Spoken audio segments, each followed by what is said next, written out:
Où se trouve Monsieur Mounir avec mon paquet?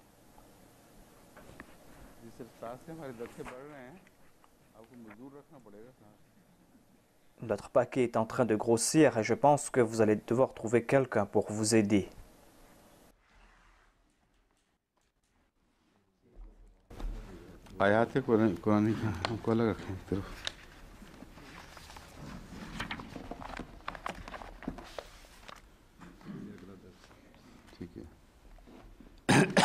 आज का दर्स शुरू करने से पहले कल का कर्ज चुका देना ज़रूरी है।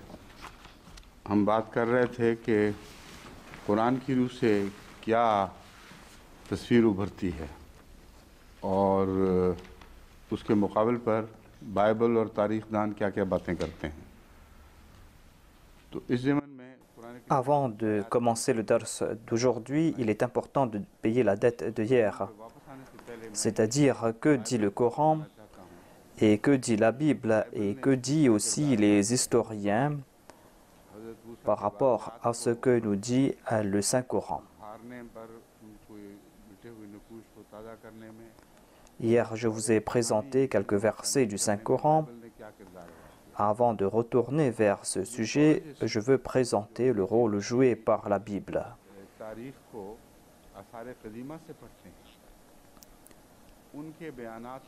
Le rôle qu'a joué la Bible pour raviver l'histoire et les événements de la vie du prophète Moïse.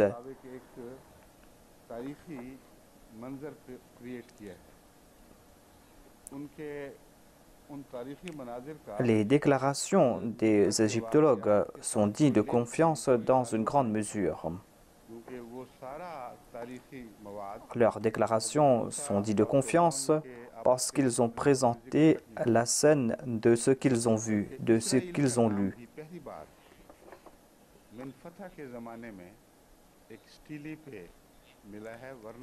Il n'y a pas de lien entre cette scène historique et les événements de Moïse, car les écritures anciennes sur lesquelles ils basent leurs faits historiques n'évoquent pas la lutte entre Pharaon et Moïse. On trouve mention d'Israël la première fois sur un stèle qui date de l'époque du roi Méneptah. Sinon, on ne trouvait même pas mention du nom d'Israël. Ainsi donc, il y a deux points de vue de ces historiens, de ces égyptologues.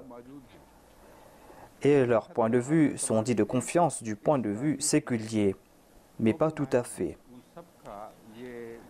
Séculier dans le sens qu'ils ne présentent pas des faits qui ont trait à la religion, car ils n'ont pas de préjugés à ce sujet. C'est pour cette raison qu'ils citent ces écritures anciennes qui sont présentes aujourd'hui. Ces faits présentés par les historiens sont dits de confiance parce que tous ont le même point de vue, à savoir que les Égyptiens n'étaient pas honnêtes lorsqu'ils ont consigné leur histoire. Ils ont caché les échecs, les humiliations de ces pharaons. Et ils amplifiaient les succès que ces pharaons avaient remportés. Ainsi donc, leur point de vue n'est pas digne de confiance. Ainsi donc, si on ne trouve pas mention de Moïse et de cette lutte entre Moïse et Pharaon, eh bien, ces historiens disent que l'arrogance des Égyptiens ne leur permettait pas d'évoquer ces points, à savoir d'évoquer un leader de leurs laboureurs, de leurs esclaves. C'est le leader qui disait que vous devez libérer notre peuple. Donc pourquoi donc évoquer cela dans l'histoire des Égyptiens? Cela est d'autant plus plausible parce que le pharaon a subi une grande humiliation de sa main. C'est pour cette raison qu'il ne mentionne même pas Moïse. Voilà donc le point de vue des historiens concernant ces manques de renseignements concernant Moïse. Mais ces mêmes historiens n'ont pas pris la Bible en considération concernant la généalogie de ces pharaons. Pour cela, ils ont eu recours aux écritures anciennes. C'est pour cette raison que nous sommes contraints d'accepter leurs déclarations dans une grande mesure.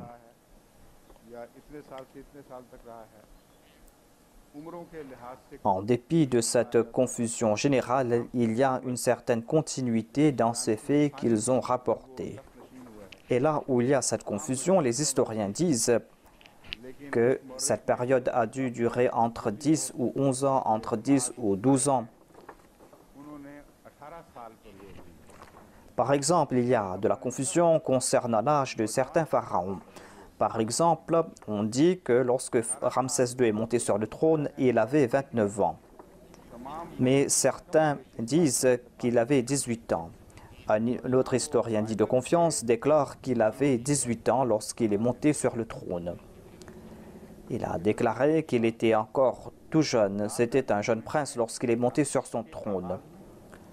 Il est monté sur le trône à l'âge de 18 ans, mais tous les historiens sont plus ou moins d'accord à ce sujet. Mais ici, ils ont cité la Bible.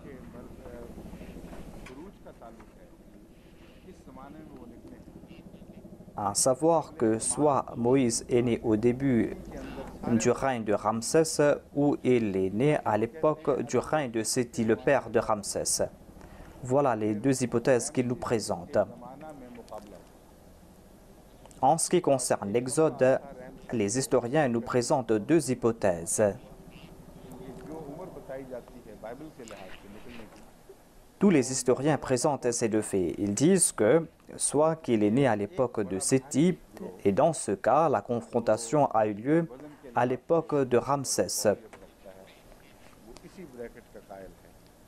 Et l'Exode a eu lieu au cours du règne de Ramsès, car la période évoquée par la Bible n'atteint pas l'ère de Méneptah. Donc, il y a un groupe important qui prédomine à ce sujet. Ils disent que Moïse est né à l'époque de Séti.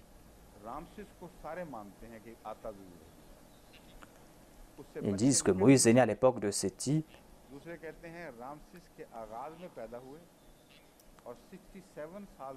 Et ensuite, il y a eu cette confrontation à l'époque de Ramsès II et l'Exode a eu lieu au cours du règne de Ramsès II. Tous acceptent que Ramsès a joué un rôle ici et ils n'arrivent pas à s'en séparer. Certains disent que Moïse a vécu ou est né à l'époque du règne de Ramsès et Ramsès a régné pendant 67 ans. Ensuite, Moïse est retourné, il y a eu la confrontation à l'époque de Méneptah. Voilà donc les deux hypothèses qui nous sont présentées. Et c'est la Bible qui a créé toute cette confusion ici. Il n'y a pas de contradiction concernant les stèles historiques. Certes, on évoque un certain écart entre les années, mais il n'y a pas de contradiction. Là où ils ont eu recours à la Bible, là-bas, ils ont trébuché, ils ont commis des erreurs. Et les égyptologues se sont empruntés dans un marasme en se basant sur la Bible pour présenter des faits historiques concernant le prophète Moïse. En acceptant les déclarations de la Bible, ils se sont empêtrés dans un marasme et n'arrivent pas à s'en sortir. Il n'y a pas un seul qui peut accepter tout ce que dit la Bible à la lettre.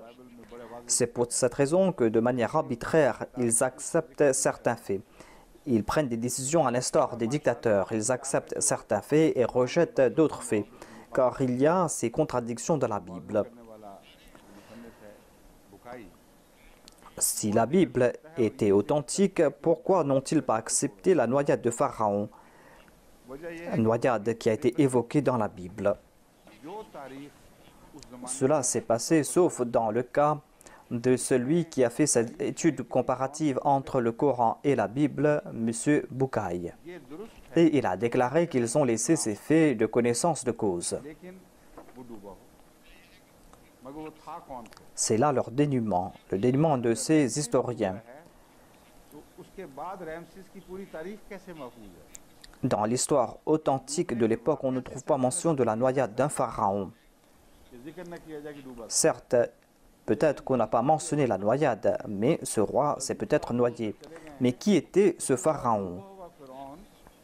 Si Ramsès s'est noyé, Eh bien, pourquoi a-t-on conservé l'histoire de Ramsès après lui? On pourrait rejeter le fait qu'il soit noyé. On n'aurait pas mentionné la noyade. Mais lorsqu'il présente les dates de l'Exode, il mentionne aussi ce pharaon qui s'est peut-être noyé, mais qui a régné encore 20 ou 25 ans. Et tout cela a été consigné. Mais pourquoi est-ce qu'on n'a pas mentionné le successeur de ce pharaon? Pourquoi le successeur n'est pas monté sur le trône après l'Exode? Pourquoi le successeur est monté sur le trône 20 ou 30 ans après? Cela nous fait comprendre qu'après l'étude du cadavre de Ramsès II, il a été prouvé que ce pharaon, Ramsès II, est décédé à un âge avancé après de longues maladies. On a fait des recherches à ce sujet et on a compris qu'il avait une maladie qu'on appelle la sclérose des artères. À la fin de son règne, il était dans un état très déplorable. C'est pour cette raison que son état était dans un déclin rapide. Et il souffrait aussi de ses dents. On a fait des études sur les racines de ses dents et on a découvert qu'il avait beaucoup souffert de ses dents. Et il est décédé de cette maladie qui a affecté ses dents. On a donc fait une radio de ses os et on a découvert qu'il est mort de mort naturelle d'une maladie quelconque. Et il avait entre 95 et 100 ans. Donc, comment faire noyer ce pharaon? Ou le faire noyer? Voilà le dilemme des historiens. C'est pour cette raison qu'ils ferment les yeux sur l'histoire de la noyade évoquée par la Bible. Tous les historiens sont contraints de rejeter cette déclaration. S'ils ont rejeté un fait présenté par la Bible, pourquoi donc est-ce qu'ils ont accepté d'autres faits? Alors que ces faits présentés par la Bible sont en train de se contredire. Et ils ont déclaré qu'il est né à l'époque d'un pharaon et qu'il est retourné à l'époque d'un autre pharaon. Si Moïse est né au cours du règne de Séthi,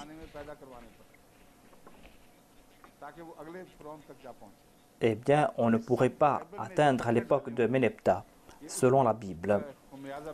Et on sera contraint de retourner Moïse à l'époque de Ramsès II pour qu'il y ait cette confrontation. Ceux qui présentent l'Exode à l'époque de Ménephta sont contraints de dire que Moïse est né à l'époque de Ramsès II. Donc toute cette confusion a été créée par la Bible.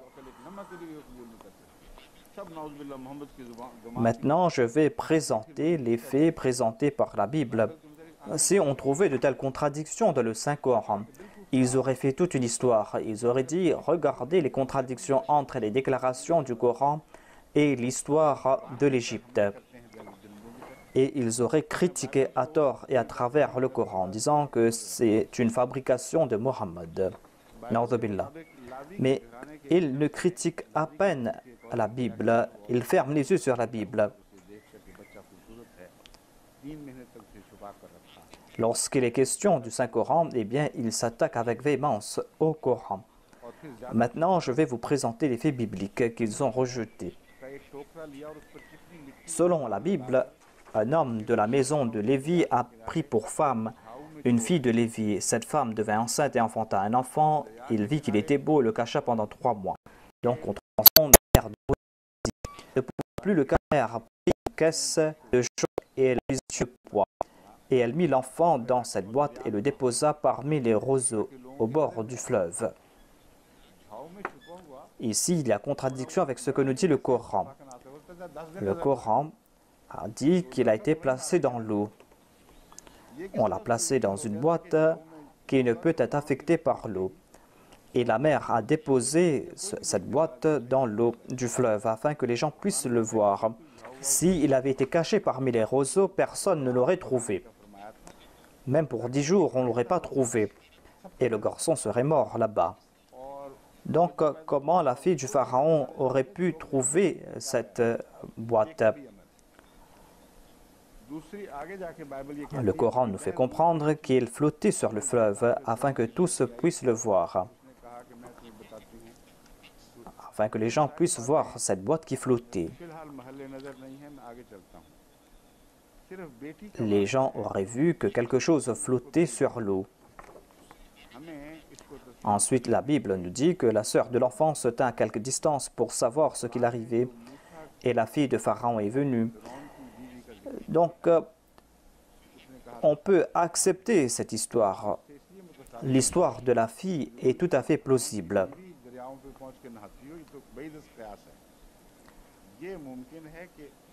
Ce n'est pas la peine de rejeter cela, car le Coran a évoqué la femme de Pharaon et a dit que nous allons adopter cet enfant. Il n'y a pas de contradiction donc. Il est impossible que la femme de Pharaon se baigne dans le fleuve. Impossible dans ce sens que la famille royale a peut-être des lieux particuliers sur le fleuve. Ils pouvaient visiter ces régions, mais il est plus possible qu'ils soient partis quelque part et qu'il y avait des filles qui appartenaient à la famille royale qui ont fait une sortie. Et là-bas, cette fille a vu cet enfant qui est en train de flotter sur l'eau. Et la fille a confié cet enfant à sa mère. La mère a été touchée par cela. Et comme nous le dit le Saint-Coran, la mère a dit « Pourquoi ne pas adopter cet enfant afin que cet enfant soit de la joie pour moi et de la joie pour nous ?» Je vais citer ce verset après, par la suite. Je vais citer ce que nous dit la Bible ici. Ensuite, la mère est venue. La mère a offert de lait à cet enfant et on a confié cet enfant à sa mère. Il n'y a pas de contradiction donc entre la Bible et le Coran à ce sujet. Ensuite, la Bible nous dit, en ce temps-là, Moïse, devenu grand, se rendit vers ses frères et fut témoin de leurs pénibles travaux. Il vit un Égyptien qui frappait un Hébreu d'entre ses frères. On dirait que c'est la première fois que Moïse est sorti et qu'il a vu les travaux pénibles des Hébreux, qu'il a vu quelqu'un qui frappait un autre. Ici, il y a une différence entre ce que nous dit la Bible et le Coran. Le Coran nous présente un autre événement. Et la Bible est en train de nous présenter cela ici. Il y a eu deux événements qui se sont passés.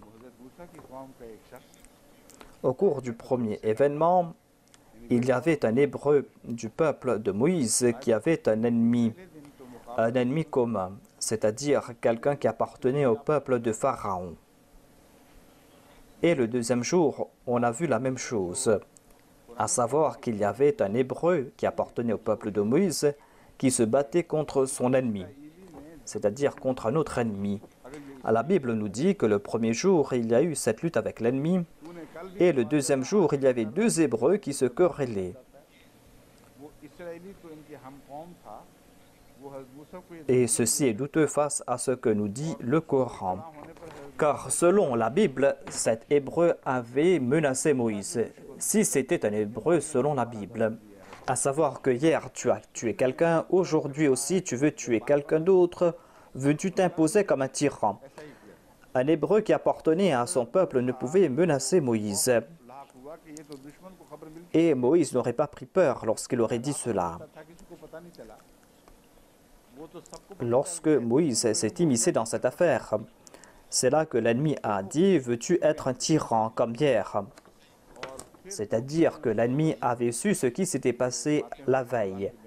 Et c'est là que Moïse a compris qu'ils avaient su ce qui s'était passé et qu'il avait cru que c'était un secret, mais que tout le monde sait que j'ai tué quelqu'un. Et c'est pour cette raison qu'il est en danger. C'est pour cette raison qu'il s'est caché pour quelque temps. Et quelqu'un l'a informé que Pharaon veut te tuer. Selon ce que nous dit la Bible, le Pharaon voulait tuer Moïse par la suite. Voilà ce que nous dit le Coran. La Bible nous dit qu'il vit un Égyptien qui frappait un Hébreu d'entre ses frères. Il regarda de côté et d'autre, et voyant qu'il n'y avait personne, il tua l'Égyptien et le cacha dans le sable.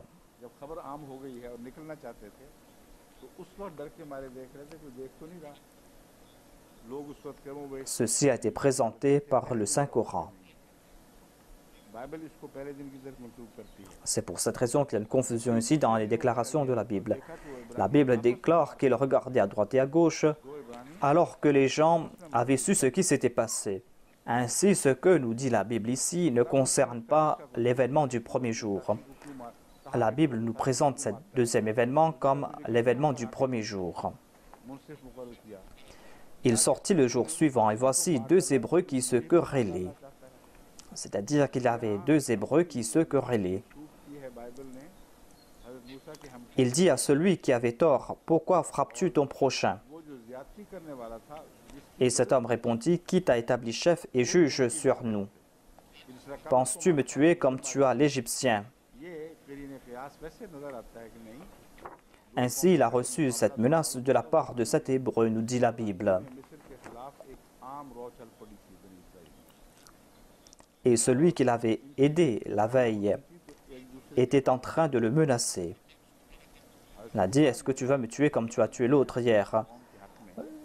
On ne peut pas accepter ces faits. ख्याल था कि यही गवाह है शख्स Certes, les Hébreux étaient hostiles contre le peuple de Pharaon. आदमी था जो सरकश काफी लड़ाका था। Et lorsqu'ils se querellaient, ils se soutenaient les uns les autres. Et le prophète Moïse, lorsqu'il s'est immiscé dans cette affaire, il voulait soutenir son peuple. Et il avait compris que celui qui l'avait aidé la veille était le seul témoin. उसके नतीजे में इस Mais c'était un fourbe, c'était un traître, की मदद की un fauteur de troubles qui a répandu la nouvelle lui-même. भी बयान सुना। दूसरे दिन फिर वो लड़ पड़ा एक और से Le Coran ne nous dit pas qu'il a caché le cadavre dans le sable. आया उसने मदद Ainsi donc, tout le monde savait qu'il avait tué quelqu'un. On avait fait une enquête à ce sujet et cette personne avait témoigné contre Moïse. La personne qui l'avait aidé la veille avait témoigné contre lui. Le Coran nous présente cette personne comme un fauteur de troubles. Et le lendemain, il se querellait avec quelqu'un d'autre. जब बार बनना चाहता है Et cette personne a appelé Moïse. आदमी को कत्ल किया था आज Mais il y avait un Égyptien qui était là et qui a su ce qui s'était passé la veille. क़ियास वाक़या है जो कुरान करीम बयान कर रहा Moïse ne savait pas comment était l'autre, la personne qui l'avait aidé. है। समझ आ गई कि Il voulait aider un concitoyen. Mais l'Égyptien lui a dit, « Veux-tu être un tyran? Hier, tu as tué quelqu'un, est-ce que tu veux me tuer aujourd'hui ?» Voilà donc des faits qui sont plus acceptables et plus logiques, des faits que nous présente le Saint-Coran. Moïse a compris que tout le monde a su ce qui s'était passé. तारीख़ी लिहाज से जो इस्तेमाल करूँगा वो बाद में होगा भी Et on lui a dit qu'on a pris une décision contre toi. Moïse se cachait et prenait des précautions en sortant. क्या बातें हम कर रहे हैं। हज़रत मूसा की पहली हिजरत इस वाक़या के बाद हुई। Ensuite, on trouve mention des faits concernant Madian. इसमें इत्तेफाक है। और Je vais vous présenter ces faits afin que ceux qui ne connaissent pas ce qui s'est passé et qui participent dans le dars d'aujourd'hui puissent comprendre ces faits. हज़रत शुएब को Il y a tout d'abord la première émigration de Moïse après cet incident. नाम मित्रा या क्या नाम Les faits présentés par la Bible et le Coran sont eux-mêmes à ce sujet. Bible के Maintenant, on trouve mention de Madian et il y a l'unanimité du Coran et de la Bible à ce sujet. बयान करती है। Moïse s'est réfugié là-bas. नाम कशों Il a pris la protection de Chouaib selon le Coran. पुरुष नहीं ना इसमें दिलचस्पी है। Quel est le nom de son beau-père? Dans la Bible, on trouve mention de deux noms, Jéthro et Réuel. और वहाँ बैठे हुए थे एक दरख्त Il y a une contradiction concernant son nom. Deux noms sont présentés par la Bible, Jéthro et Réuel. Mais en tout cas, je ne suis pas intéressé par cette contradiction. Bible के बयान के मुताबिक 7 लड़की Quelle que soit la personne ou quel que soit son nom, Moïse était sur sa terre पानी भर भर के et Moïse était assis sous un arbre. के भेड़ों को पानी पिलाएं। Quand, selon le Coran, il a vu deux filles दरिए आ जाते हैं ये सारे qui attendaient leur tour. La Bible nous présente sept filles नजदीक बैठा था और मदियन जिसको qui n'attendaient pas leur tour, मिदियन या mais qui remplissaient leurs gourdes afin d'abreuver leurs moutons. मिदियन या मिदियान के काहन की 7 बेटियां थीं। Ensuite, on trouve mention d'autres bergers qui étaient venus. Je vais présenter cela dans les mots de la Bible. Et Moïse était assis tout près de ce puits Et il se trouvait à Madian, comme on le dit. Et les 7 filles du sacrificateur de Madian est venue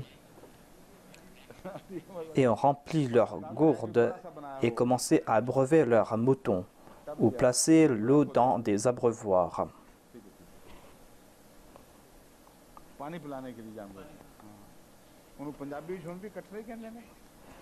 Est-ce dans la langue punjabi qu'on utilise ce terme? Je pense que cela concerne des abreuvoirs.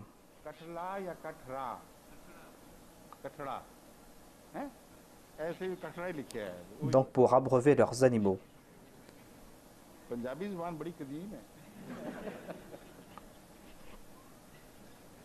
ताकि अपने बाप की भेड़ बकरियों को पिलाएं, गिडरिए आकर उनको भगाने लगे। और तरह की कहानी है। गिडरिए आकर उनको भगाने, लेकिन मूसा खड़ा हो गया और उसने उनकी मदद की। La langue punjabi est d'une langue très ancienne, dit le calife. En tout cas, ces filles remplirent leurs abreuvoirs pour abreuver le troupeau de leur père. Les bergers arrivèrent et les chassèrent. Alors Moïse se leva et prit leur défense et fit boire leur troupeau. Le Coran nous fait comprendre que les filles attendaient leur tour et qu'il y avait des hommes qui étaient peut-être plus forts et des hommes méchants. Et les filles attendaient cela. Cela est plus logique. La Bible nous fait croire qu'un étranger s'est interposé. Et selon moi, ce n'est pas logique. Mais en tout cas, c'est un point secondaire. Moïse a commencé à donner à boire les animaux de ces jeunes filles. Alors que selon la Bible, elles avaient déjà transporté l'eau ailleurs et avaient déjà rempli leurs abreuvoirs. Elles pouvaient abreuver leurs animaux. Mais le Coran nous dit que là où on prenait de l'eau, il y avait beaucoup de monde. Et ces filles ne voulaient pas s'interposer. Et il est dit qu'elles marchaient avec pudeur. Elles marchaient avec pudeur et timidité. C'étaient des jeunes filles emplies de pudeur qui ne voudront pas s'immiscer parmi des hommes rudes.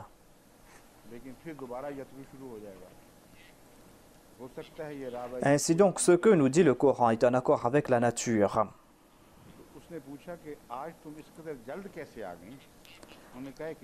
Quand elles furent de retour auprès de leur père, Réuel,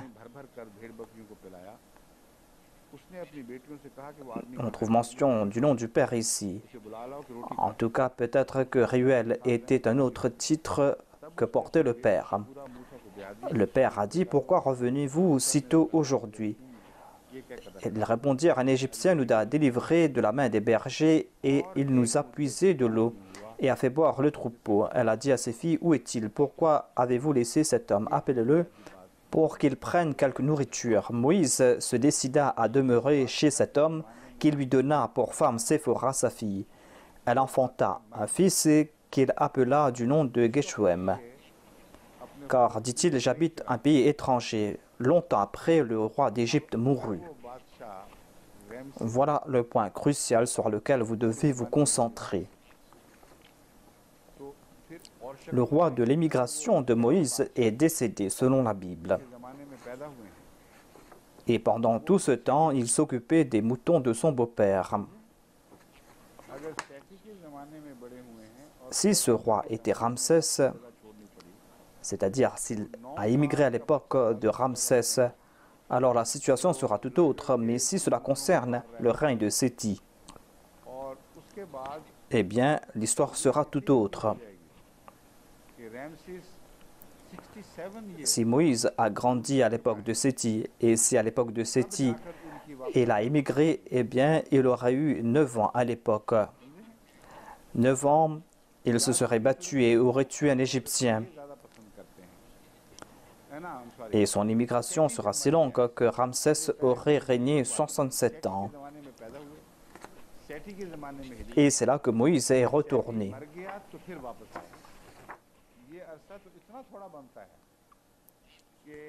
La deuxième hypothèse que préfèrent les historiens et tout autre.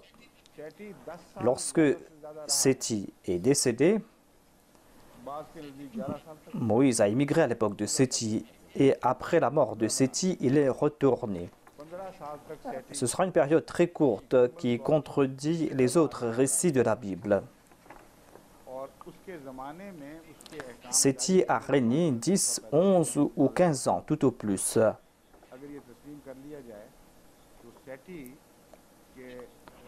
Séthi a régné au plus 15 ans.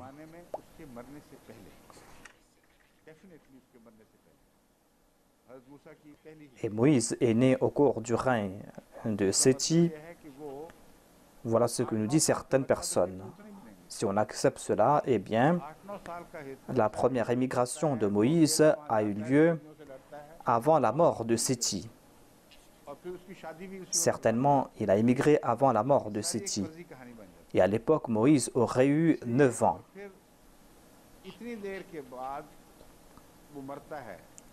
Ainsi, à l'âge de 9 ans, il aurait émigré et tout seul, il se serait battu avec des bergers. Qui peut accepter tout cela? Ensuite, il s'est marié avec cette personne là-bas. C'est une histoire farfelue.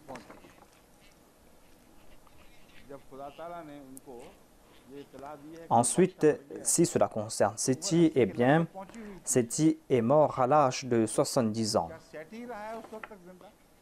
Selon la Bible, Moïse avait 80 ans à l'époque. Quand Dieu l'a informé à propos de la mort du Pharaon, Moïse avait 80 ans selon la Bible. Est-ce que Séthi était toujours vivant? S'il a émigré à l'époque de Séthi, eh bien, le règne de Séthi allait couvrir celui de Ramsès. Ceux qui disent qu'il a vécu à l'époque de Séthi, il a émigré à l'époque de Séthi, qu'il est retourné à l'époque de Séthi, eh bien, ces personnes sont en contradiction avec des faits présentés par la Bible. C'est quelque chose que l'on ne peut accepter. La deuxième possibilité, c'est qu'il soit né à l'époque du règne de Ramsès. Quel est l'âge du pharaon Ramsès à l'époque? Je pense qu'il doit avoir 18 ans à l'époque.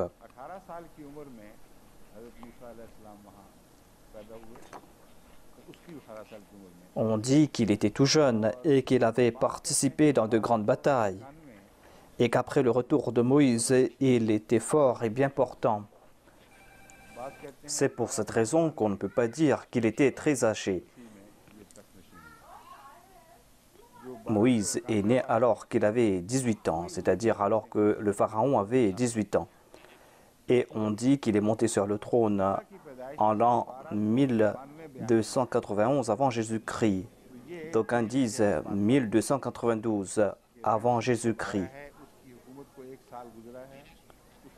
Ceux qui disent qu'il est monté sur le trône en l'an 1291, ils disent qu'il avait 18 ans. En tout cas, l'on dit que le prophète Moïse est né en l'an 1292 avant Jésus-Christ. C'est là quelque chose de tout à fait plausible. C'est-à-dire, quand Moïse est né, Ramsès avait régné 1 an, il avait édicté des lois et avait décidé de faire tuer les enfants des Hébreux. Et Moïse est né presque un an après. On peut donc accepter qu'il a commencé à régner en l'an 1291. Il avait alors 18 ans. Et c'est là que Moïse a émigré. Alors que selon la Bible, quand Moïse a émigré, il avait entre 25 et 30 ans. Ce qui est tout à fait acceptable. On peut accepter qu'il est né à l'époque de Ramsès et qu'il a atteint l'âge adulte à l'époque de Ramsès et qu'il a confronté son ennemi à l'époque de Ramsès et qu'il a tué son ennemi durant le règne de Ramsès, et cela est tout à fait plausible s'il avait environ 25 ans. Selon certains chercheurs, par exemple, le commentaire de la Bible présenté par Pix On dit que Moïse avait émigré à l'âge de 40 ans.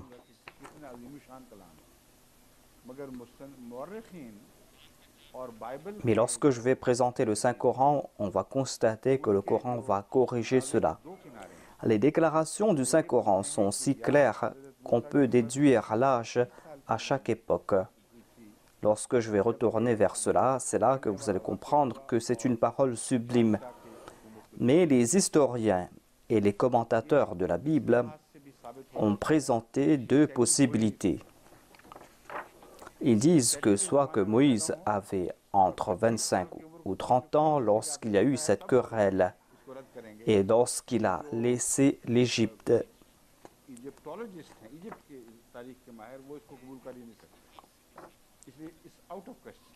Et l'on peut comprendre que cela ne s'est pas passé à l'époque de Séthi, car il était né à l'époque de Séthi.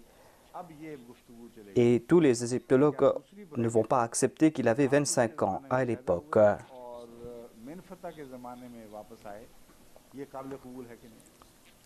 C'est pour cette raison qu'on peut oublier ce fait, à savoir qu'il est né à l'époque du règne de Séthi. En tout cas, il est né à l'époque de Ramsès. Maintenant, la question est-ce qu'il est né à l'époque de Ramsès ou est-ce qu'il est retourné à l'époque de Méneptah? Est-ce que cela est en accord avec le Saint-Coran ou pas? Nous allons maintenant nous tourner vers les incidents de Madian.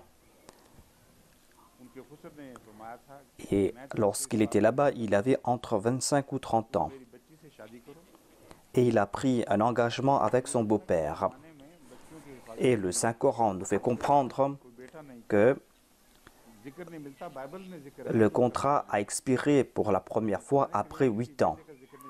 Son beau-père a fait cette promesse avec lui en disant que tu peux te marier avec une de mes filles. Et il était important de marier sa fille parce qu'il n'avait pas de fils pour protéger ses filles. La Bible nous fait comprendre qu'il avait des fils, mais le Saint-Coran ne mentionne pas de fils. Et la Bible mentionne 7 filles. Et après, la Bible ne présente pas de fils. Mais la Bible nous fait sortir d'autres fils par la suite. Soit qu'il a eu des fils après, ou soit qu'il n'y avait pas de fils. Mais en tout cas, il avait 7 filles et pas de fils.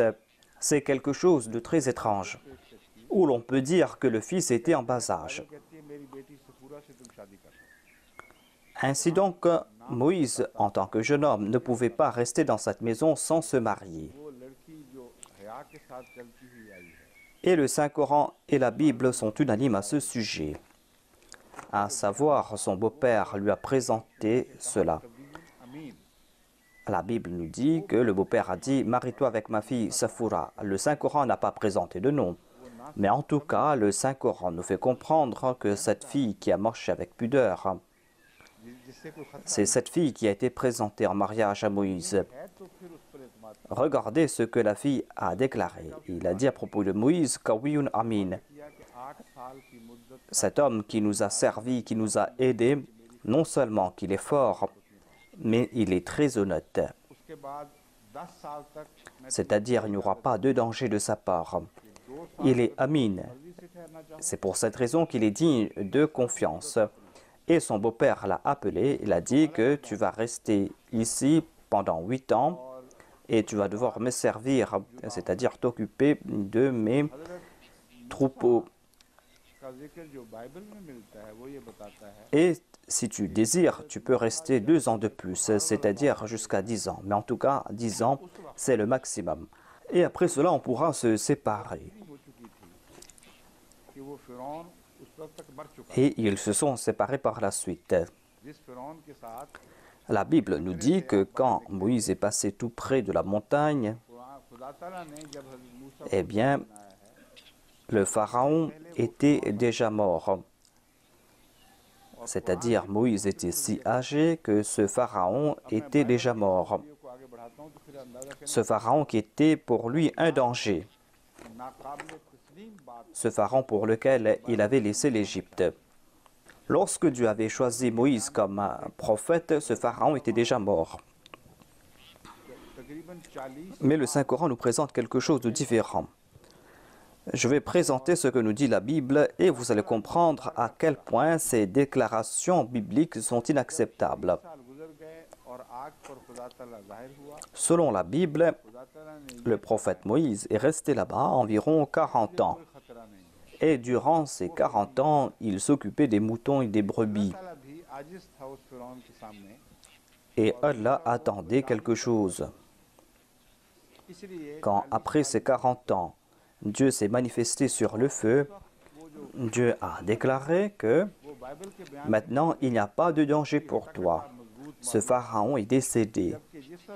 C'est-à-dire, Dieu ne pouvait rien faire face à ce pharaon et ne pouvait pas protéger Moïse de ce pharaon. C'est pour cette raison qu'il a attendu 40 ans.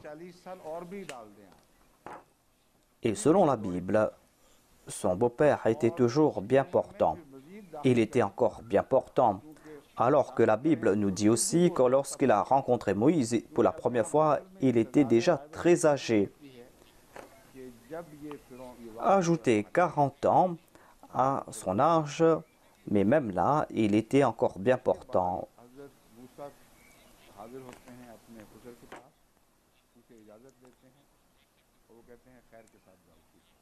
Et ici, on trouve une contradiction dans la Bible. Lorsqu'il y a eu cet incident sur la montagne, et un incident qui concerne le feu, Moïse, selon la Bible, s'est présenté à son beau-père et il a pris sa femme et ses enfants et ils sont partis sur des ânes et ils sont sortis de là-bas. Voilà ce que nous présente la Bible. Et il est dit que lorsque Moïse est sorti de cet endroit, là où il avait campé, tout près de la montagne, son beau-père, Yéthro, est venu avec la femme et les enfants de Moïse. C'est-à-dire que selon la Bible, il n'était pas avec lui la première fois. Ensuite, il a pris ses enfants et la femme de Moïse. Moïse a rencontré son beau-père et il lui a présenté ses respects. Et son beau-père a dit que voilà vos enfants. Mais le beau-père était toujours en vie selon la Bible. Quel était son âge? On ne sait pas. En tout cas, la Bible nous le présente comme une personne bien portante. C'est-à-dire qu'il a pu venir afin de présenter à Moïse sa femme et ses enfants. Voilà donc la déclaration de la Bible. En tout cas, lorsque Moïse est sorti pour rencontrer Pharaon, selon la Bible, Moïse avait environ 80 ans. Voilà le point important à retenir.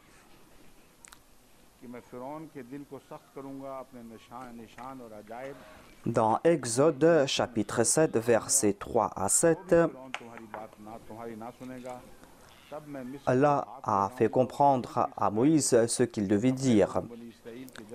Et il est dit que Dieu a dit, « Et moi j'endurcirai le cœur de Pharaon et je multiplierai mes signes et mes miracles dans le pays d'Égypte. Pharaon ne vous écoutera point. Je mettrai ma main sur l'Égypte et je ferai sortir du pays d'Égypte mes armées, mon peuple et les enfants d'Israël par de grands jugements. Les Égyptiens connaîtront que je suis l'Éternel lorsque j'étendrai ma main sur l'Égypte et que je ferai sortir du milieu d'eux les enfants d'Israël. » Moïse et Pharaon firent ce que l'Éternel leur avait ordonné de faire. Moïse avait 80 ans et Aaron avait 83 ans lorsqu'ils parlèrent à Pharaon. Jusqu'à l'âge de 80 ans, Moïse était à Madian, selon les commentaires de la Bible. Ce n'est pas la peine de présenter tout cela. Lorsqu'on va publier, la plupart, on va présenter ces références. En tout cas, il est clair et net selon la Bible que Dieu a présenté 2 raisons pour ce retard. Pourquoi il a envoyé Moïse après un si long laps de temps? Tout d'abord, selon la Bible, Dieu ne connaissait pas l'état des Hébreux. Lorsque Dieu a su qu'ils étaient persécutés, c'est là que Dieu a déclaré, selon la Bible, que voilà, ils ont subi tant de souffrances et j'ai entendu leurs supplications. Maintenant, tu dois partir et sauver le peuple des Hébreux. Mais ce Dieu n'était pas tout-puissant. Lorsque Moïse a déclaré que j'ai commis un crime là-bas, en Égypte, Dieu a déclaré, ne te soucie pas, ce Pharaon est mort. Ainsi, il n'y a pas de danger pour toi de la part de ce Pharaon. Ainsi, Dieu attendait 2 raisons pour ne pas envoyer Moïse. Tout d'abord parce que, selon la Bible, Dieu n'avait pas toutes les informations. Et en fin de compte, lorsqu'il a entendu leurs supplications, c'est là que Dieu a pris cette décision. Mais Pharaon était un obstacle dans la prise de cette décision. Car Dieu savait qu'il avait un danger pour Moïse. Mais puisque ce Pharaon est mort, il n'y a plus de danger et toi, Moïse, tu peux partir là-bas. Comme je l'ai dit, si vous acceptez cette histoire, eh bien, cela ne peut pas concerner l'époque de Séthi, car on va devoir accepter que Séthi était toujours vivant jusqu'à l'époque. Et certainement, Moïse est né à l'époque de Ramsès II.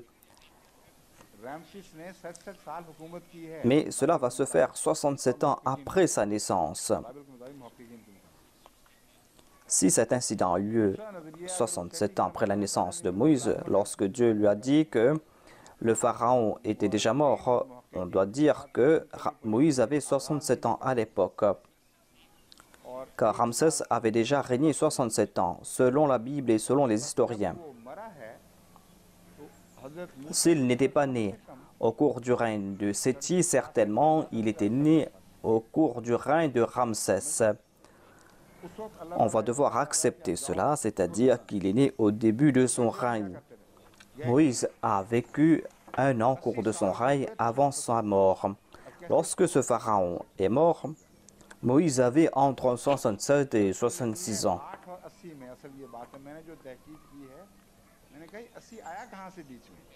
Dieu l'a informé qu'il n'y a pas de danger, qu'il pourra partir. Mais pourquoi est-ce qu'il n'est pas parti auparavant? Il est retourné en Égypte à l'âge de 80 ans. Comment accepter cette déclaration des Bibles? Je pense qu'il y a une erreur entre 8 et 80. Je me suis dit, où est venu ce 80? Certainement, les scribes ont ajouté des zéros. Là où il y avait des milliers, ils ont dit des centaines de milliers. Heureusement qu'ils n'ont pas ajouté 2 zéros. Ils n'ont ajouté qu'un seul zéro. Je vais présenter les versets du Saint-Coran à ce sujet. Où sont ces versets?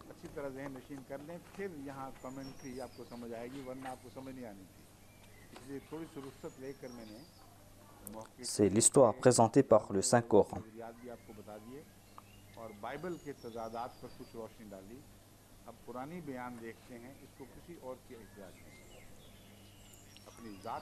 Ayez en tête cet arrière-plan et c'est là que vous allez comprendre ces commentaires. C'est pour cette raison que j'ai pris un détour pour vous présenter le point de vue des historiens et j'ai éclairé les contradictions de la Bible. Maintenant, je vais présenter les déclarations du Saint-Coran. Le Saint-Coran nous présente un sujet tout à fait complet et a évoqué tout cela sous le terme Al-Qasas. Al-Qasas signifie présenter des faits historiques, de ne pas présenter des légendes. Certes, Qasas a aussi le sens de légende.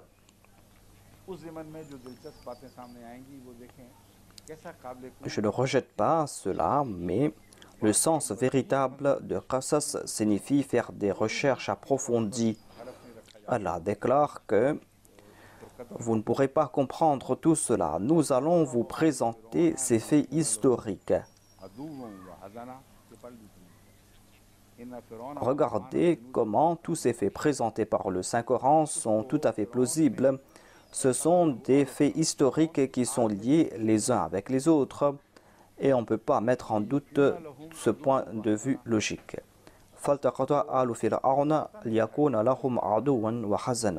Inna fir'auna wa hamana wa junudahuma kanu khati'in. Et la famille de Pharaon le recueillit sans se douter qu'il deviendrait pour eux un ennemi et une source de chagrin. Ils ne savaient pas pourquoi il l'avait pris, mais selon le décret de Dieu, il serait pour eux un ennemi et une source de chagrin. Khazana, le chagrin, est un point important ici. Certes, lorsqu'il y a eu cette hostilité, il y a eu cette animosité. Tant que le pharaon de l'époque de sa naissance n'avait pas subi cet affront, il n'y avait pas eu cette tristesse. Ainsi donc, lisez les propos du Saint-Coran avec attention, et c'est là que vous allez comprendre ces faits historiques. Pourquoi est-ce que le Saint-Coran ne s'est pas contenté de dire qu'il serait un ennemi? Pourquoi est-ce que le Saint-Coran a aussi évoqué le chagrin? Certes, il était parti, il était un ennemi pour Pharaon. Mais ce même Moïse est retourné à l'époque de ce même Pharaon et la famille de Pharaon a été attristée. Et cela est possible seulement lorsque Moïse est retourné à l'époque de ce même Pharaon. Ce Pharaon qui avait pris Moïse pour s'occuper de lui. Voilà pourquoi il est dit qu'il deviendrait pour eux un ennemi et une source de chagrin. On trouve mention aussi de cette épouse vertueuse. Et ses attentes étaient tout autres. وَقَالَتِ امْرَأَةُ فِرْعَوْنَ قُرَّةُ عَيْنِي لِي وَلَكَ. La femme de Pharaon a dit, il serait une joie pour mes yeux et pour les tiens. Cette pauvre femme ne savait pas quel était le décret de Dieu. Mais en tout cas, elle était croyante et cela était une source de joie pour ses yeux. Et il n'en fut pas de même pour Pharaon. Il est dit, la taqtuluhu, c'est-à-dire lorsque cet enfant a été présenté dans la cour, on se demandait si on devait le tuer ou pas. L'enfant n'était pas sain et sauf tout simplement parce qu'une fille avait recueilli cet enfant. Mais lorsqu'il a été présenté dans la cour, il y avait certainement de grands chefs qui étaient dans la cour et ils savaient très bien que c'était un enfant d'un Hébreu. Et le roi avait dit qu'on doit tuer les enfants des Hébreux. Est-ce qu'on va le laisser grandir dans la maison de Pharaon? Ainsi, il y a eu cette conversation là-bas. Et Hadrat Assia, qui était l'épouse vertueuse de Pharaon, une dame qui a été louée par le Saint-Coran, eh bien, elle s'est interposée au cours de cette conversation. Elle a dit, on va le prendre pour fils, il sera joie pour mes yeux et pour les tiens. Ne le tuez pas.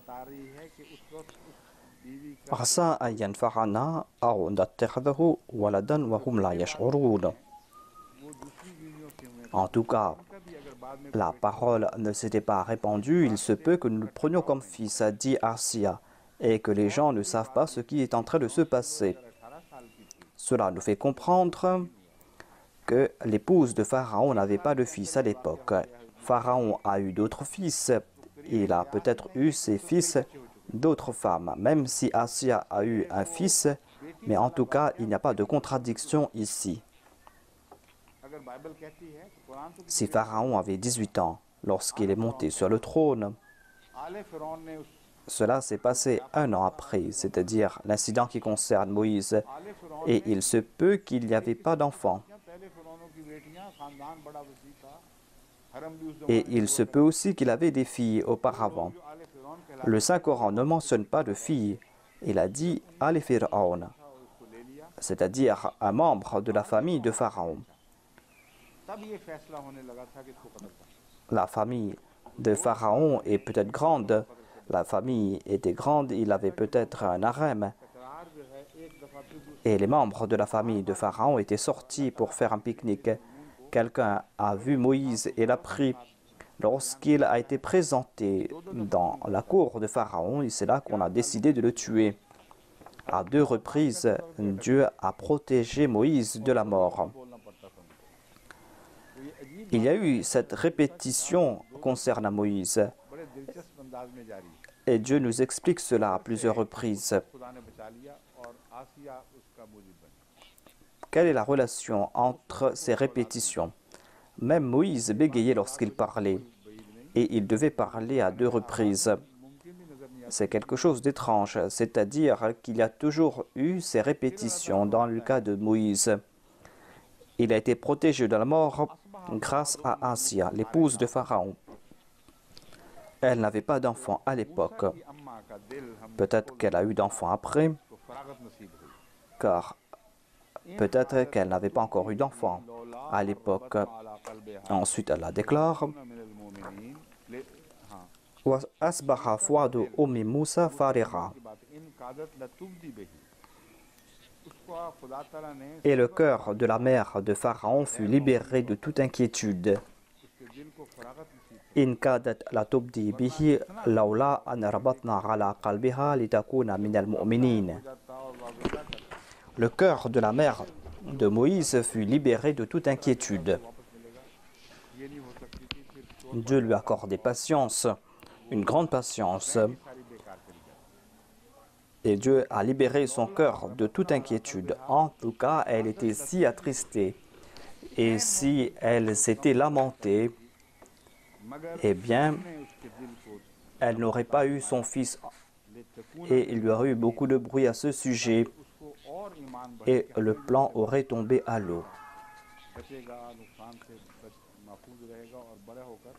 Et Allah déclare, elle était presque sur le point de divulguer l'identité de Moïse, mais nous avons affermi son cœur pour qu'elle soit du nombre des croyants. Et nous lui avons dit que son fils sera à l'abri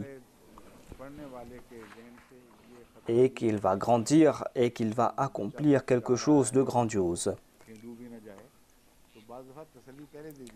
وقالت لأخته قصيه فبصرت به عن جنب وهم لا يشعرون.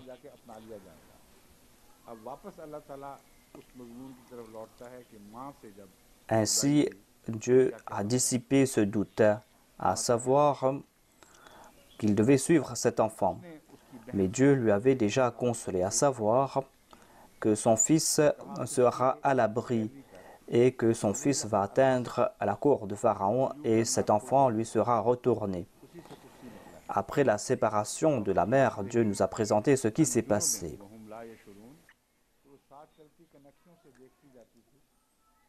C'est-à-dire, la mère de Moïse a dit à la sœur de Moïse, « Suis-le ». Et on trouve ici mention du terme « qussi », c'est-à-dire « suis-le ».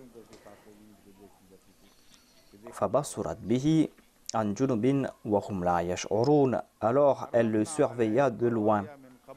Elle regardait de loin dans quelle direction partait Moïse. Et elle a fait en sorte que les gens ne savent pas qu'elle est liée avec Moïse qui était sur l'eau. Et elle marchait et surveillait Moïse de loin. وَحَرَّمْنَا عَلَيْهِ الْمَرَاضِعَ مِنْ قَبْلُ. Et nous avions déjà décrété qu'il refuserait les nourrices. Dieu a dit à la mère de Moïse de le prendre et de l'allaiter afin qu'elle soit habituée avec son lait, afin qu'il n'accepte pas le lait d'autres nourrices. Au cours de ces quelques mois, elle a aimé le lait de sa mère et n'était pas prête d'accepter le lait d'une autre nourrice. Allah avait déjà tout préparé auparavant. فقالت هل أدلكم على أهل بيت يكفلونه وهم له ناصحون. Cet incident qui concerne le lait et la mère nourricière s'est peut-être passé hors du palais ou à l'intérieur du palais. Mais moi je pense que cela s'est passé hors du palais. Sinon, la sœur de Moïse n'aurait pas pu entrer dans le palais. Elle n'aurait pas pu entrer directement dans le palais. Elle était une des Hébreux, elle n'aurait pas pu entrer dans la cour de Pharaon. Et comment penser que la première chose qu'on a dit à propos de cet enfant, que l'on doit l'allaiter? Est-ce qu'on a cherché une nourrice tout de suite après? Lorsque les nourrices sont venues, Moïse a repoussé ces nourrices. Voilà comment agissent les enfants.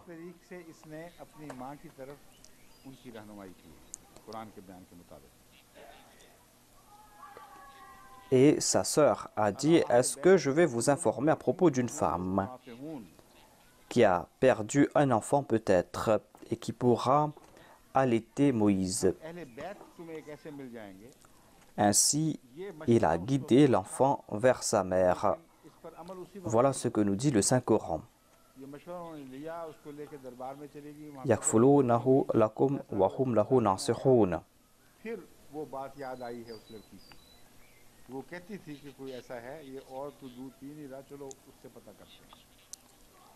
Elle a donné ce conseil, mais ils n'ont pas suivi ce conseil immédiatement.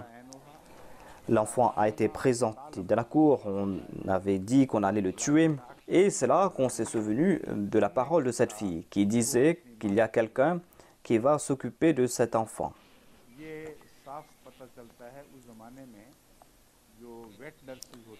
فَرَدَدْنَاهُ إِلَى أُمِّهِ كَيْ تَقَرَّ عَيْنُهَا وَلَا تَحْزَنَ وَلَا تَعْلَمَ أَنَّ وَعْدَ اللَّهِ حَقٌّ وَلَكِنَّ أَكْثَرَهُمْ لَا يَعْلَمُونَ. C'est ainsi que nous l'avions rendu à sa mère. Ainsi, l'on comprend qu'à l'époque, il y avait ces nourrices qui prenaient des enfants. Il y avait aussi cette tradition à l'époque du saint prophète. Ces nourrices ne venaient pas dans la maison des parents, mais prenaient l'enfant chez eux. Voilà ce qui s'est passé avec le saint prophète. Halima avait pris le saint prophète chez elle. Ainsi, c'est une tradition qui date de très longtemps. C'est une tradition de l'époque de Pharaon. C'est pour cette raison que la fille a dit que les membres de la famille sont de bonnes gens. Et elle savait que si on acceptait le fait que l'enfant sera allaité, mais on va demander comment est la famille de la nourrice. Elle a consolé ces personnes en disant que ce sont de bonnes gens. Ainsi donc, Moïse n'a pas passé son enfance dans le palais, mais dans le giron de sa mère. Et c'est là-bas que l'enfant a grandi. Sa mère s'est occupée de lui. Ensuite, lorsqu'il était âgé, lorsqu'il n'était plus allaité, l'enfant est retourné dans la maison de Pharaon.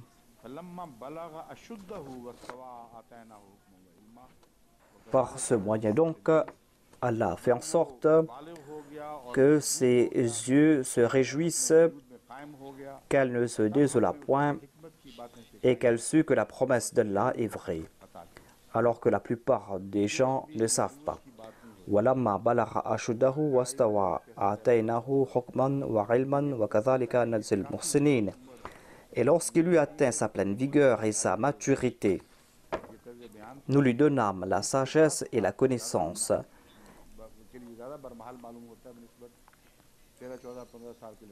Il n'est pas question ici de la Naboua. C'est quelque chose qui s'est passé avant la querelle. En tout cas, il était déjà assez. Il avait dépassé l'âge de la puberté. C'est quelque chose qui s'est passé après ses 20 ans. Ce n'est pas quelque chose qui s'est passé alors qu'il avait 13 ou 15 ans. Et il entra dans la ville discrètement alors que ses habitants ne lui portaient pas attention, alors que les habitants étaient encore endormis. Selon la Bible, lorsqu'il est sorti, tout le monde le savait ce qui s'est passé. En tout cas, Moïse avait grandi dans le palais et les gens du palais n'aimaient pas qu'il soit en contact avec son peuple, avec les Hébreux. Mais Moïse sortait le matin alors que les gens étaient encore endormis. C'est là qu'il sortait pour marcher, pour rencontrer les gens de son peuple. Il est dit ala hina khaflatin min ahliha fawajada fiha rajulaini yaqtatilan. Et il y trouva deux hommes qui étaient en train de se battre. Ainsi, il était sorti le matin afin qu'il ne soit pas détecté. Les gens étaient endormis. Il y avait deux hommes qui se battaient. L'un appartenait à son peuple, l'autre de ses ennemis. Et Moïse a soutenu celui qui appartenait à son peuple. La Bible dit qu'il a regardé aux alentours.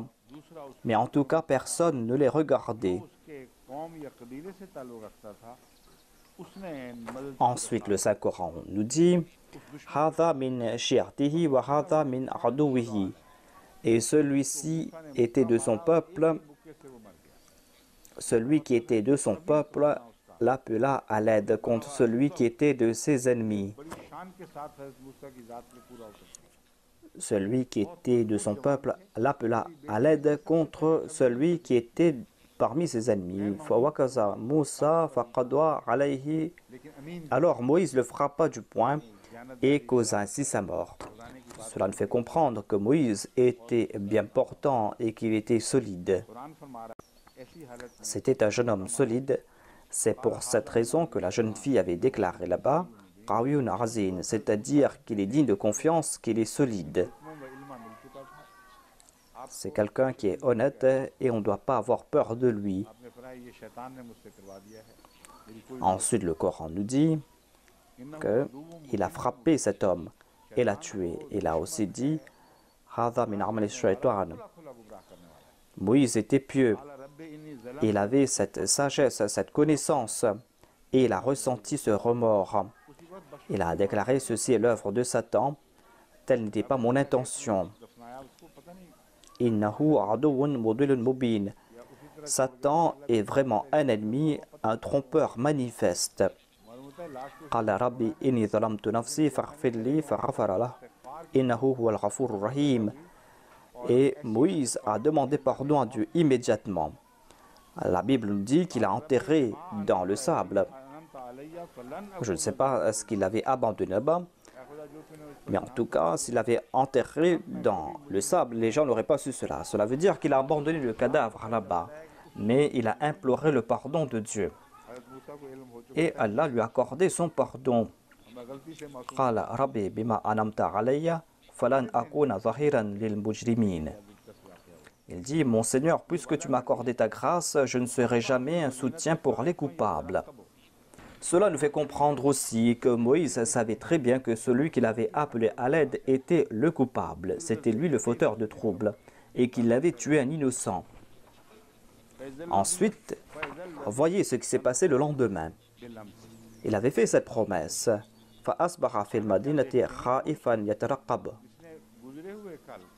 Et il est sorti encore une fois dans la ville, mais il était craintif. Il était sur le qui-vive en raison de l'incident de la veille.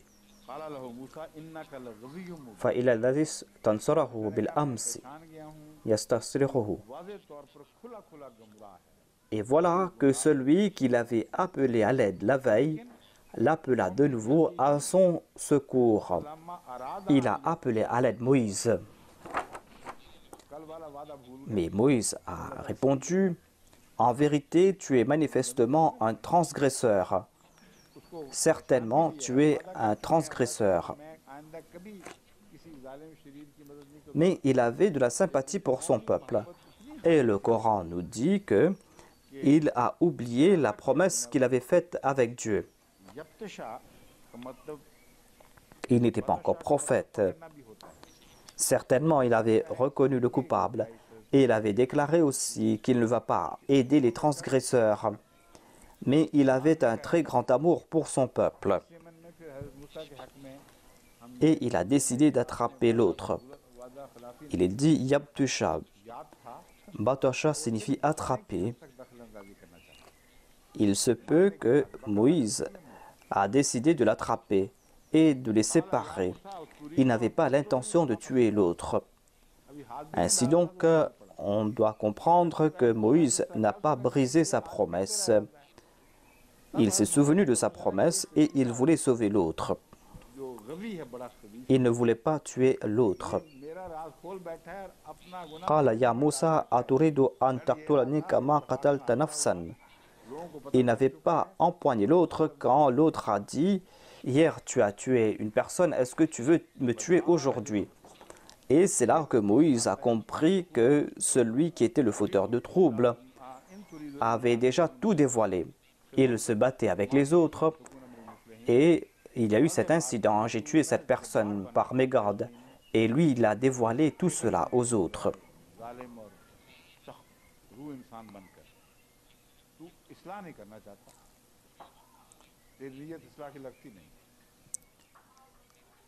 Ensuite, il est dit que tu désires seulement devenir un tyran sur la terre.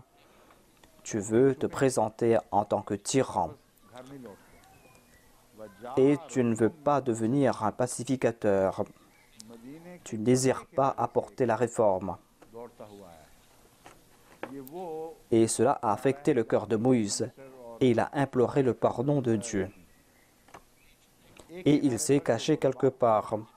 Il n'est pas retourné chez lui.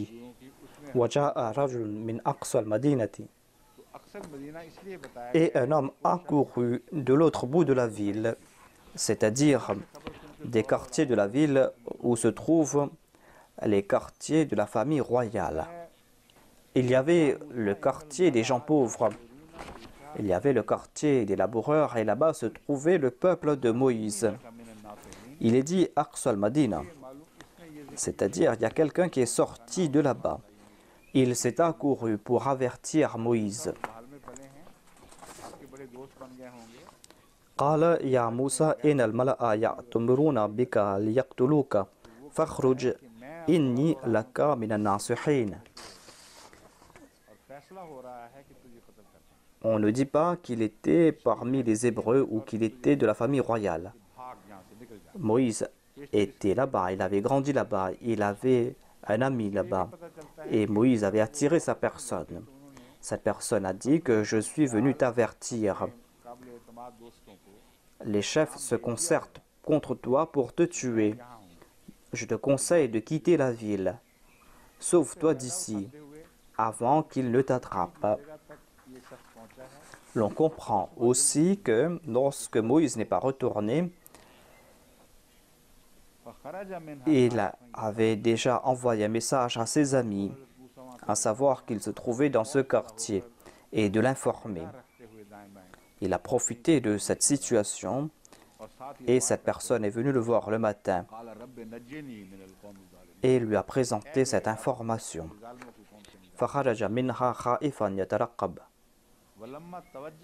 Et alors Moïse partit de là craintif sur le qui-vive. Attention que quelqu'un ne le voie. Et il priait.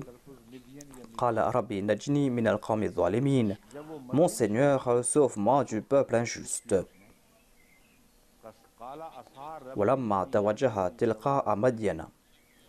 Et lorsqu'il tourna son visage vers Madian, le Saint-Coran nous présente le terme Madian, mais la Bible nous présente la prononciation Midian. En tout cas, il est dit lorsqu'il a tourné son visage vers Madian,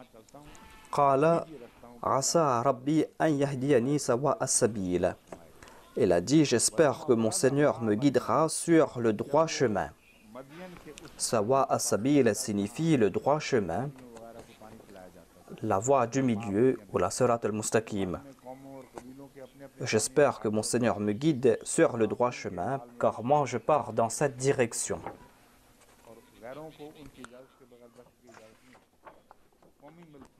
Lorsqu'il arriva au point d'eau de Madian, où on était en train d'abreuver les animaux, à l'époque, chaque peuple avait ses abreuvoirs et ils apportaient là-bas leurs animaux pour les abreuver. Et ceux qui n'étaient pas de la région n'avaient pas le droit d'apporter leurs animaux. C'était une source qui appartenait à ce peuple. Lorsqu'il est arrivé là-bas, à Madian, c'est-à-dire au point d'eau de Madian, wajada alayhi ummatan min an-nas yasquna. Il y avait un groupe d'hommes qui abreuvaient leurs troupeaux. Il y avait donc un grand groupe d'hommes qui étaient en train d'abreuver leurs troupeaux.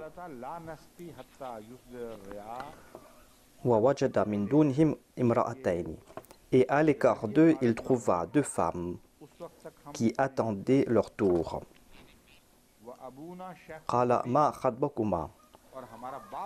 Il dit à ces deux dames, qu'est-ce que vous avez?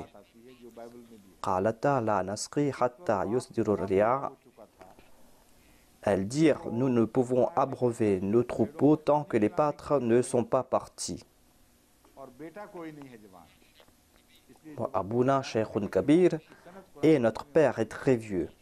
Ici on trouve mention de leur père qui est vieux un fait qu'a évoqué la Bible. Le père était déjà vieux et il ne pouvait pas sortir pour abreuver ses animaux. Et il n'avait pas de fils. C'est pour cette raison que ce que j'ai dit est basé sur le Saint-Coran. Ce n'est pas la peine d'étudier la Bible, car dans la Bible, nous voyons autant de contradictions.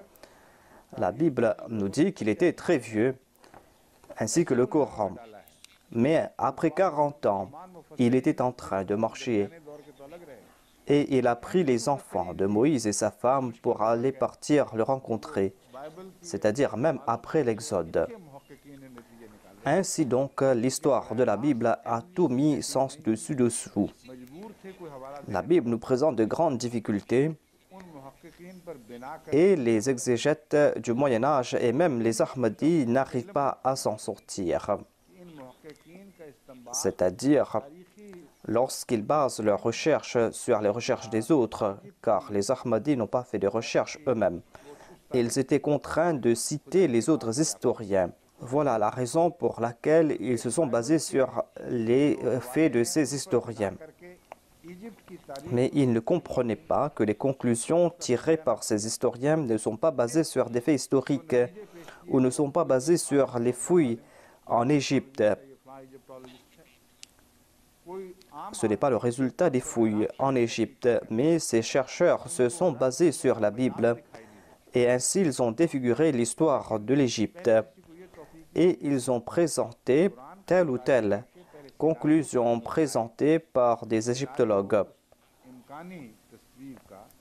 Et on dit que personne n'a le droit de rejeter ces déclarations tant qu'on n'a pas fait de recherche soi-même. Mais personne n'a eu l'occasion d'étudier le Saint-Coran en premier, de comprendre le scénario et d'étudier cela à la lumière de ce que nous dit le Saint-Coran et d'examiner cela à la lumière des faits bibliques et d'examiner cela à la lumière des explications présentées par les égyptologues. C'est pour cette raison que maintenant je dois vous présenter tout cela afin qu'on mette fin à ces discussions, afin qu'on ne dise plus qu'on doit certainement accepter ce que les autres ont dit, car ce qu'ils disent est tout à fait erroné. Le Coran nous présente des faits contraires à cela, et les témoignages inter du Saint-Coran sont tels qu'on ne peut pas accepter ces faits présentés tels quels. Voyez ce que nous dit le commentaire de Pix. Il dit que Moïse est retourné lorsqu'il avait 80 ans. Et il a dit qu'il est arrivé à Madian alors qu'il avait 40 ans. Ne s'était-il pas marié alors qu'il avait déjà 40 ans? Et selon lui, il y a eu la première querelle alors qu'il avait 40 ans. Tout cela est tout à fait bizarre. Mais cela ne veut pas dire que cela n'est pas acceptable. Certainement, cela est contraire aux traditions de l'époque. Les gens se mariaient beaucoup plus tôt qu'à l'âge de 40 ans. Généralement, les gens se mariaient à l'âge de 20 ou de 25 ans. Et le fait qu'ils se soient querellés, le fait que ces jeunes filles l'aient vu là-bas, tout cela prouve le contraire. Ils ont vu là-bas un jeune homme qui est digne de confiance. Tout cela prouve que ces conclusions sont contraires à ce que nous dit le Saint-Coran. En tout cas, le Saint-Coran soutient le fait que le beau-père était très vieux. Il était si vieux qu'il ne pouvait pas sortir. Vous devez comprendre cela, car lorsque nous allons étudier cela davantage, nous allons comprendre que c'est un jalon important dans cette histoire.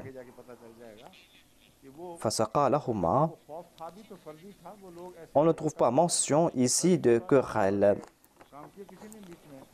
Certes, ces personnes qui abreuvaient leurs animaux n'étaient pas des malotrus.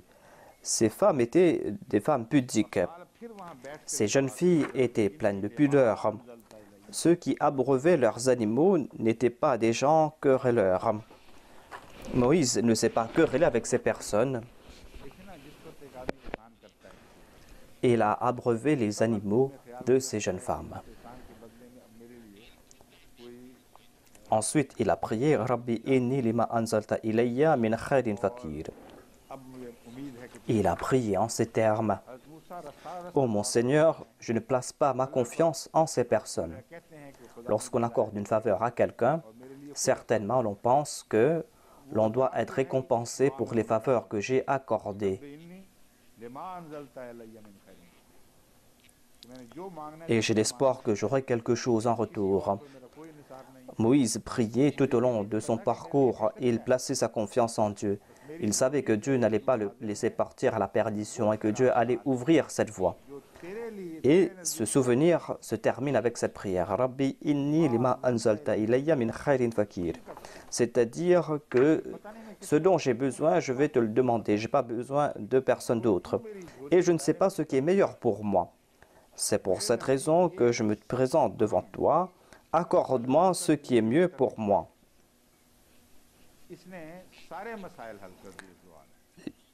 Je te demande ce qui est meilleur pour moi, car moi, je ne sais pas ce dont j'ai besoin. Mais en tout cas, je sais que j'ai besoin de ce dont tu vas m'accorder. Selon moi, c'est le tournant le plus important dans la vie du prophète Moïse. Cette prière a résolu toutes ses difficultés. Il a reçu la protection, il a reçu la maison de gens pieux, il a reçu une bonne épouse, il a reçu l'honneur, il a reçu la naboua, car il a laissé cela entre les mains de Dieu. Et Dieu lui a accordé ses faveurs. Et les faveurs ont été parachevées par la naboua. Ainsi, Dieu a accepté toutes ses prières.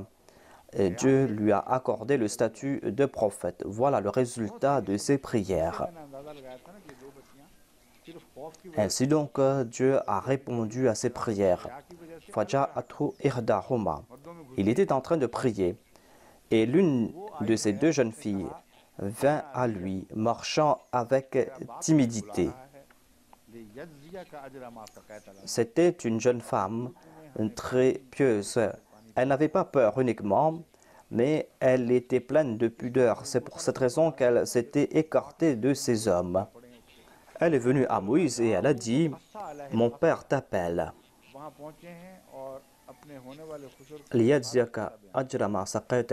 Afin de te récompenser pour avoir abreuvé nos troupeaux pour nous. Moïse n'avait rien demandé, mais c'était le résultat de sa prière. Alors, quand il vint à lui et il eut raconté toute l'histoire, c'est-à-dire il a raconté l'histoire à son beau-père, il lui a raconté son origine et toute l'histoire, cela nous fait comprendre aussi que là-bas on parlait la même langue. On parlait la même langue qu'on parlait en Égypte, ou en tout cas c'était l'hébreu.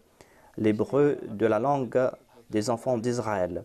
La langue des enfants d'Israël était parlée sur un vaste territoire et Moïse a présenté ses faits sans avoir besoin de traducteur.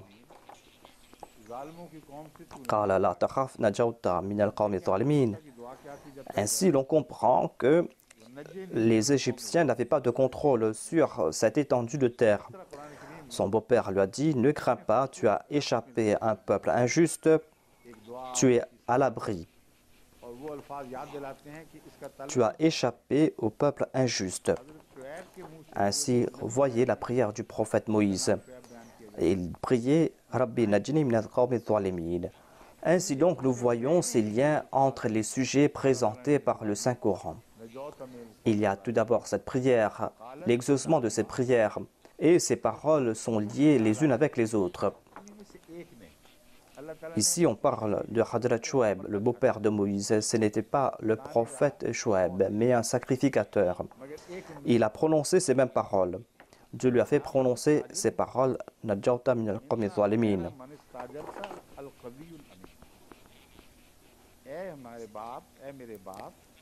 Et l'une de ces deux jeunes femmes était présente.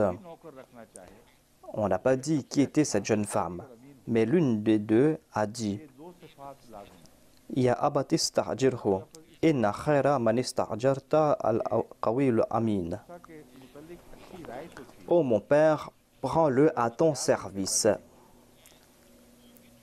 car le meilleur que tu puisses engager est celui qui est fort et digne de confiance.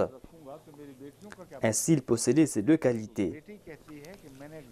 Le terme Amin a été évoqué ici parce que on avait de bonnes intentions concernant Moïse, mais on n'avait pas de mauvaises idées concernant Moïse. Le père pouvait être en danger en raison de ce jeune homme qui allait rester dans sa maison, qui sera son travailleur. Que va-t-il se passer avec ces jeunes filles? Mais la jeune fille a déclaré que je l'ai regardé de près et je suis sûr et certain qu'il n'y aura pas de danger de sa part. Il est qawi, il est fort et il est digne de confiance. Lisez la Bible, comparez cela avec le Coran, il n'y aura pas de comparaison. Et le père a déclaré que je vais te marier avec une de mes filles. Il y a des gens qui ne prennent pas des précautions concernant leur fils adoptif et le résultat est mauvais en fin de compte. Ils disent que cette personne est de la famille. Ils disent que voilà, c'est un jeune homme qui est de la famille. Et en fin de compte, il se trouve en difficulté. On ne prend pas de précautions, même avec des chrétiens, avec des sikhs, avec des non-musulmans. Ils disent, venez, entrez. Et ainsi, ces personnes détruisent la vie de leur jeune fille. Ils ne tirent pas leçon du Saint-Coran, ne lisent pas le Saint-Coran, n'en tirent aucune leçon. Même à l'époque, alors qu'il n'y avait aucune règle concernant la pudeur, alors qu'il n'y avait pas de moyens de protection, cet homme pieux, qui était le beau-père de Moïse, a dit que je vais te laisser ici, mais tu vas te marier avec une de mes filles. Sinon, tu ne pourras pas rester ici. Et le Saint-Coran nous a déclaré qu'il a placé cette condition.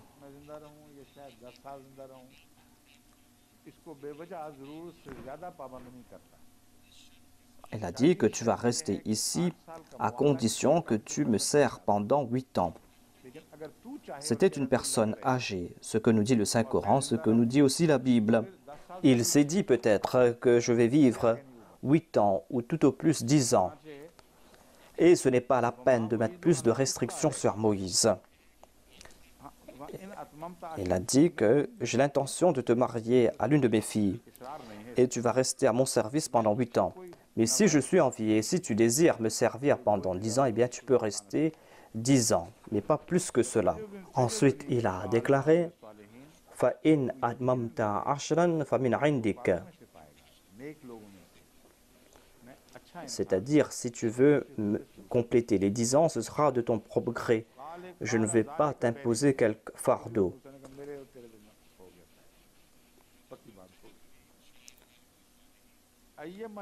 Certainement, tu me trouveras, si Dieu le veut, du nombre des justes.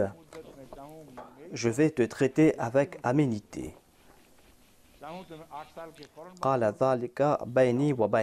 Moïse a dit, cela est réglé entre moi et toi.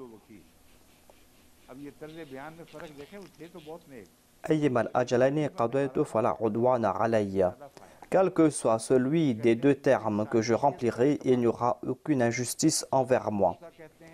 Je peux te laisser après 8 ans, je peux compléter la période de 10 ans. Wallahu ala ma naqul wakil. Ils étaient très justes, mais il allait être un prophète. Et c'est pour cette raison qu'il a déclaré que « place confiance en moi ». Moïse déclare que Allah est garant de ce que nous disons. Et je vais respecter ses paroles. On voit donc les signes de soi Naboua. Il avait reçu la connaissance et la sagesse auparavant. Et ces signes montraient qu'il allait être un très grand homme. Il a déclaré, je place ma confiance en Dieu. Wallahu ala ma naqul wakil. Et Allah est garant de ce que nous disons. C'est lui notre gardien. Et si j'ai de mauvaises intentions, eh bien Dieu sera notre gardien.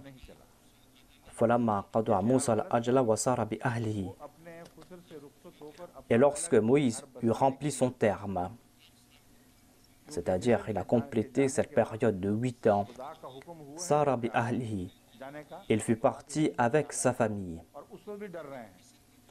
Mais il n'est pas parti dans la direction de l'Égypte. Il est tout à fait faux de dire qu'il était parti dans la direction de l'Égypte. il s'était séparé de son beau-père pour fonder sa propre famille.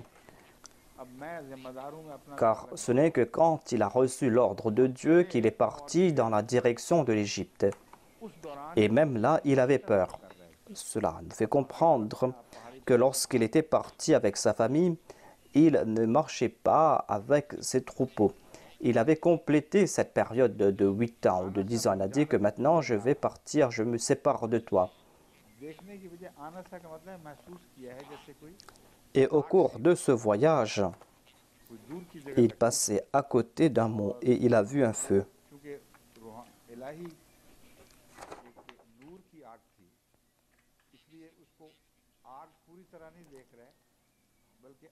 Et il a dit à sa famille, « Restez ici, j'aperçois un feu. Je ressens qu'il y a un feu quelque part. »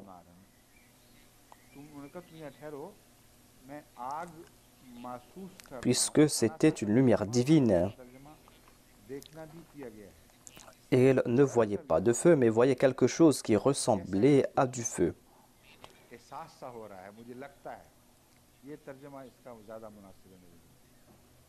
Il a dit à sa famille, restez ici, j'aperçois un feu, ou je ressens qu'il y a là-bas du feu. Anasa signifie voir, mais ici dans le sens de ce verset, c'est qu'il a dit que je ressens qu'il y a du feu là-bas. Voilà la traduction la plus plausible ici.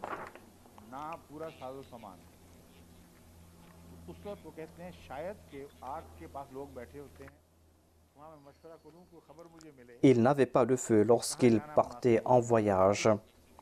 Ils étaient loin de la maison, il n'avait pas de feu, mais il ne savait pas dans quelle direction partir et il n'avait pas toutes leurs provisions. Il a dit que peut-être qu'il y a des gens qui sont assis là-bas, je vais leur demander des informations. Dans quelle direction partir? Et il voulait leur demander du feu, prendre un tison de feu, afin qu'ils puissent allumer un feu. Certainement, il faisait nuit, c'est pour cette raison qu'il a vu cette lumière et ce feu. Il a dit, la'allakum tastalun. Cela veut dire qu'il s'était arrêté pour camper et c'est là qu'il a vu ce feu.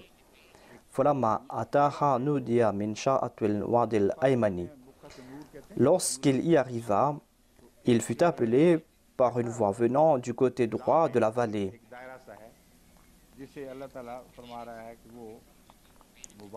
Fi buqatil mubaraka, du lieu béni de l'arbre.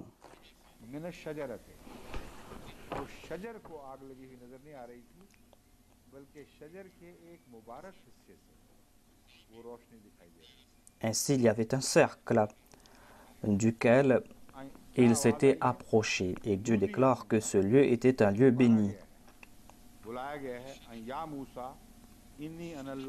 Et mina shajarati, c'est-à-dire qu'il y avait un arbre. C'était une partie bénie d'un arbre qui était éclairé. Qu'est-ce qu'il avait entendu? Nudiya min sha'atwi. On lui a appelé. Et Allah a déclaré, Inni ana Allahu Rabbul Alamin. Certainement, je suis Allah, le Seigneur des mondes. Dans la Bible, on trouve mention d'un ange.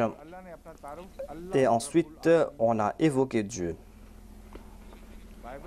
Dieu déclare que c'était la voix de Dieu lui-même. Mais Dieu pensait que cette voix venait de cet arbre et qu'il y avait une grande lumière à côté de cet arbre. Et Allah s'est présenté en disant Allahu Rabbul Alamin. La Bible nous fait comprendre que il y avait cette dispute entre Dieu et Moïse. L'autre a dit que tu vas m'envoyer vers Pharaon. Mais que vais-je dire? Dis-moi qui tu es. Allah ne dit pas son nom. Dieu lui dit, c'est celui-là. C'est celui-là qui t'a envoyé. Il dit à Pharaon, c'est celui-là qui m'a envoyé. Le terme Yarva a créé d'autres problèmes dans la Bible. Le sujet est Allah, et au lieu d'accepter que c'est Allah, au lieu de dire c'est Dieu qui t'a envoyé, la Bible nous dit, va et dit que c'est celui-là. Moïse demande qui tu es. Moïse dit que je vais donner un message, mais le message de qui? Et Allah ne répond pas. Allah ne dit pas quel est son nom. Allah a déclaré, c'est celui-là qui t'a envoyé. Que va dire Pharaon? Mais regardez ce que nous présente le Saint-Coran. Dès le début, Allah annonce que je suis le Rabbul Alamin. Je suis le Seigneur des mondes et je m'adresse à toi.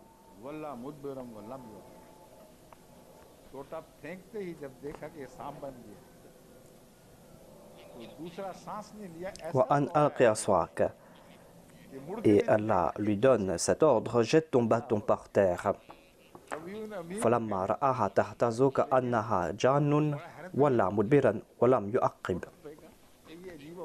Lorsqu'il a jeté son bâton, il vit que le bâton a commencé à bouger comme si c'était un serpent. Et il tourna le dos et s'éloigna sans se retourner. Il est Qawiyun Amin, certes, mais ce fut un incident extraordinaire. Il a jeté ce bâton. Il a entendu cette voix qui lui a dit de jeter son bâton. Il a jeté le bâton et cela s'est transformé en serpent.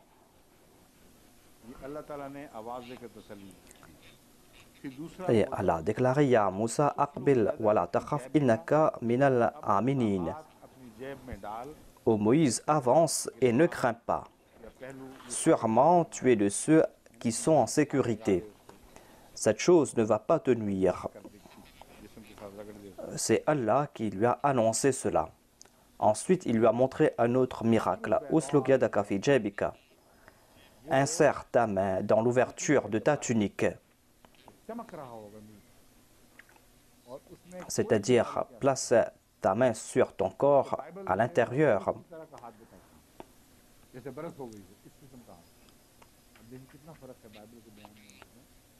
Takhruj bayda min ghayri su'in. Et ta main en sortira blanche sans être atteinte d'aucun mal.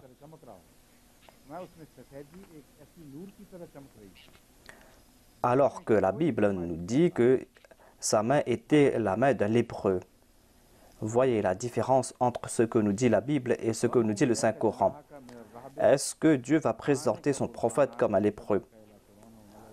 Dieu lui a présenté un signe brillant, et ainsi il y avait une lumière dans sa main, et il n'y avait pas signe de maladie.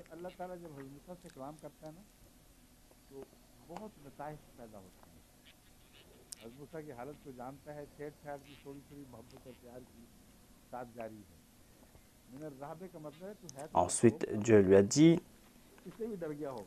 ramène ton bras vers toi, afin de te débarrasser de la peur. Dieu connaissait l'état de Pharaon et éprouvait de l'amour pour lui. Min rahbi, Dieu lui a dit que tu as certainement peur. Tout comme il avait peur du bâton, Dieu lui a dit, reprends ta main.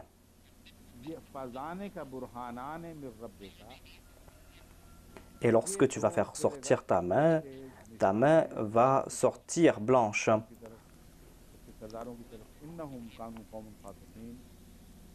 Ainsi, Dieu s'est adressé à Moïse en connaissant son état et sa crainte. Fadhanika burhanani min rabbika. Ce seront là deux preuves de la part de ton Seigneur pour Pharaon et pour son peuple. Innahum kanu qawman fasiqin. Assurément, ils sont un peuple rebelle. Donc, je vais m'arrêter ici et je vais continuer demain, Inch'Allah. Ce n'est pas M. Jaswal qui me demande de terminer maintenant, mais il me demande d'arrêter parce que là-bas, les gens vont devoir rompre leur jeûne et ils n'auront pas assez de temps. C'est pour cette raison qu'il me demande de m'arrêter. Sinon, je pourrais parler davantage.